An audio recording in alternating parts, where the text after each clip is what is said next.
Hey, Dr. Brandy here, and I'm just on a high right now. You know, when you feel like you're just really on fire and on purpose, and things are just lining up and clicking, that's where I'm at right now. Last night, I taught this class to a group of women called Embrace Your Feminine Warrior. And essentially, it's just as you can imagine, it's really about us stepping into and owning our power. And I had this really great experience. So, you know, when I'm teaching classes and things like that, I usually am working on developing those things over time. And I wrote this outline out for a while back, and I was like, okay, I know what I'm going to do. And then the day of the class, I get this download and I'm like, oh, wow, okay, so we're going to do this. All right. So it totally changes, you know, and it's just the way I work. I had to get like really clear that that was okay because, you know, we want things to be structured and we want to know ahead of time how it's all going to unfold. But honestly, that is not how my life goes. And I just really want to be able to share from my heart. Like what's up for me right now is what I want to be sharing with you, not something I planned, right? So yeah, so I just went with it, right? And so we got to the class, and it totally did not even go at all like I planned. So I took the women through these exercises, and when it all just came down to it, there was this interesting twist that came. You know, we had like 18 people in the class, and then this one lady particularly, we were going through this exercise to get into our pelvis because that's where our feminine power is, right? And she couldn't get there, and so I thought, you know what? Let's work this out right now. So I was like, are you ready for this? Can you commit to can we work through this right now? And she's like, right now? And I was like, sure, if you're up for it. And she's like, sure, I'm up for it. I was like, okay, great. So, you know, team player, this is a girl who is committed.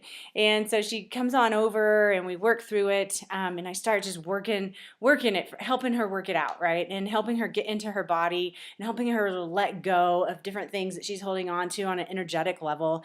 And when it was all said and done, we spent quite a bit of time with her. And so I didn't really get to do what I would have wanted to do with all the women. But it was just such a wonderful experience because all the women got to witness this transformation happen in this woman. Like it was so profound. When she was done, she literally was saying, oh my gosh, I feel like I have a green and blue egg that I want to take home and nurture. And I know that something's birthing through me now. And like these are things that she was not in touch with before our little class. And I'm telling you, didn't take us very long to get her there. And it was just so amazing. And I'm sharing that with you because, you know, the theme right now for me is commitment. Like, what are we committed to doing for ourselves so that we continue to move forward in our life? And for me, you know, every day I wake up, I have to like recommit. Like, what am I doing today? What is my purpose? What am I going to work on? You know, am I going to work out? Am I going to lay off and do some yoga? Am I going to do my meditation in a sauna? Am I going to go outside? You know, like these are things that I'm committed to in my life, but I have to like reaffirm every day when I get up, okay, this is what I'm doing and I'm eating well and, you know, all these things, right? And so just just considering that, like the concept of commitment, like I'm curious, what is it that you are committing to in your life? Like, you know, we're coming into this place as women, the feminine is rising, like we are rising up and we are claiming our power and we're coming more into power. And it is so vital that each and every one of us as women take that journey for ourselves, right? So many of us just sit around and go, oh, I would like to do this, but I'm not good enough, or I can't do that, or, you know, that's a man's job, or I probably wouldn't be good at it, or, you know, whatever story you're telling yourself, right? Because we all have stories that we're telling ourselves. But it's so important that you recognize these stories, right? And be committed to recognizing these stories and being committed to honoring yourself, because if there's something that's rising up within you, then that is spirit talking to you, and it is part of your guidance system so that you can move forward and live on purpose in your life. Each and every one of us have something beautiful to bring to the table. We have an offering that is right here inside of us that spirit is allowing us to bring forth through these physical bodies, which is so freaking awesome. And when we're not doing that, we feel like shit. We feel like we're not on purpose. We feel like, we're running around in circles on the hamster wheel and we're giving, but not feeling fulfilled. We're just like wondering if we're ever going to find our purpose or if it's ever going to be enough. And these are just stories, and you don't have to keep choosing to tell yourself these stories, right? So one of the exercises that I gave the women in the class, which I'd highly encourage you to do, it's something I've been working on quite a bit lately, is a little journaling exercise. And basically how it goes is allow yourself to be vulnerable enough to get in touch with your beliefs around your ability to step into your power. All right. So as I've been exploring that within myself, so many different things have come up. And the primary journaling question is, how is it benefiting me to have this XYZ dysfunction? All right.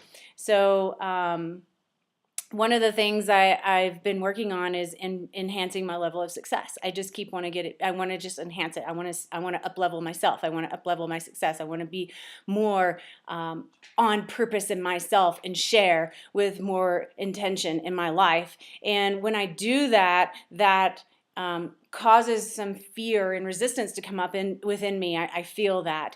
And so I did this journaling practice, and I was like, okay, well, what's the benefit of me having this resistance and not stepping into my power and all this? And so the benefits for me were, there was a whole list, but a few of them were I get to play small. I don't need to be seen. Whatever. Anyway, there's a lot of benefits. I trust me on that. I don't remember them in this moment, probably because I've let them go. And the way you let them go is you back that up with creating affirmations for your own personal self based on those negative beliefs. So one of the negative beliefs that came up for me was, if I'm successful, my mom will die. I'm just letting that land because that sounds silly, right? That's just so insane. Like, my mom's not going to die because I'm successful. Like, how would I even come to that, right? I know how I came to that. I had a codependent relationship with my mother until I left Texas, which was like not that long ago. So, like in the big scheme of things, if I'm having codependency with someone, then it's of course, it may feel like if I reach a different vibrational frequency or move myself to a level of success that she doesn't vibrate with, then she has no reason to live, and in my child mind, she may die. So interestingly enough, it took me a while to get to that underlying belief. Okay, so I wrote that question out. The benefit of me not being successful is, the benefit of me not being successful is, and I did that for probably a couple of weeks, like that one question. And I just let whatever come, let whatever come, let whatever come. And you're going to get past the superficial, I get to play small stuff, right? And you'll get down to the deeper underlying belief systems that are holding you back. Those are the real ones that are holding you back, see? And then you take those belief systems and you create affirmations around them. So for me, I'm not working on this anymore, so I don't exactly remember my affirmation, but it was something to the effect of, it's safe for me and my mom. It's safe for me to create wealth, and my mom is thriving too. Something like that, right? So, if it's around I get to play small, then you might want to actually go into that one. What's the benefit of me playing small? The benefit of me playing small is whatever it is, right? And then when you get those belief systems, create an affirmation around it. And then truthfully, like, what you think becomes, right? What you're focusing on becomes. If you focus on, I'm not good enough, I can't, I'm not worthy, I'm never going to get there, you're never going to get there. You're never going to be worthy, and you're not going to make it happen. So, if we're going to step into our power as women, we've got to hold each other's hands, and we've got to support each other, and we've got to ask and allow ourselves to be supported, and we got to take the action necessary to move out of those states so that we have the ability to live in our truth, in our authentic truth, and share our authentic light, and know that when we do that, we actually are changing the world. See, we have a responsibility to do that. I was trying to explain this to a lady last night in the class, because she was like, well, I really want to do this, but I don't know. I always tell myself I'm not good enough. And oh, she wants to be in politics. And I was like, whoa, what if this woman really stepped into that role as a politician? Like, what kind of changes would she make in our world and in our community, just as being a woman leading from her heart? And wow, I love that thought. But she keeps cutting herself off by telling herself she's not good enough. And the little seed of inspiration that comes through our spiritual guidance is disregarded. And when we do that, we keep digging ourselves a little hole that allows us to play small, allows us to not show up, and allows us to keep telling ourselves the same old story. And I don't know about you, but for me, I easily blame other things. I might blame another person, or I might blame life, or whatever. And so when you go into this blame pattern, like, you totally give up your power. Like, you can't do that. Like, life is your responsibility. This is your moment, and you got one, as far as we know, we've got one life to live in this very moment. So, ladies, take it by the reins and take control, and like really do what you need to do to step out of your dysfunction and step into your light, because we need it here on this planet. All right, I hope you have a great day, and we'll talk soon.